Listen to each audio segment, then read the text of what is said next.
Pemirsa, menciptakan moderasi beragama tidak bisa dilakukan secara individual. Hal tersebut harus dibangun secara kolektif sehingga menjadi gerakan bersama.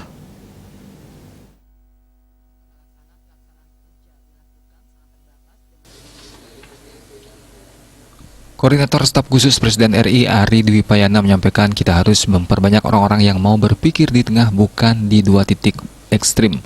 Lebih jauh, Ari Dwi Payana yang juga Ketua Yayasan Puri Kauhan Ubud menegaskan bahwa jalan tengah bukan berarti menghilangkan identitas atau menurunkan keyakinan atas agama masing-masing. Jalan tengah adalah sikap terbuka atas perbedaan dan keragaman. Ari mengatakan memperbesar harus tengah bukan hanya sekedar merayakan perbedaan, melainkan berikhtiar untuk terus-menerus berdialog untuk mencari titik-titik persamaan, menemukan common word dan common platform sehingga bisa mengatasi masalah-masalah bersama. Ari menawarkan beberapa agenda bersama untuk memperkuat arus tengah.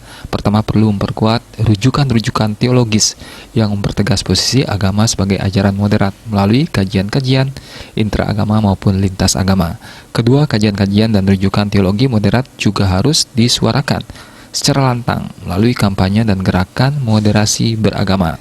Hal ini sangat penting mengingat suara kelompok intoleran justru lebih keras dan lantang.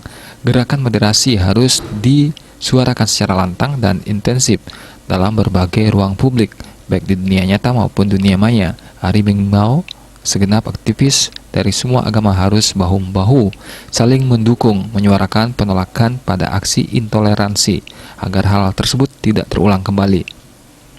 Dan terakhir, Ari juga mengingatkan agar dialog antar agama dilanjutkan jadi dialog-dialog karya di mana berbagai kelompok lintas agama menggalang aksi bersama untuk menyelesaikan persoalan kemanusiaan seperti kemiskinan, keterbelakangan dan juga masalah perubahan iklim yang mengancam dunia. Bali Pos melaporkan.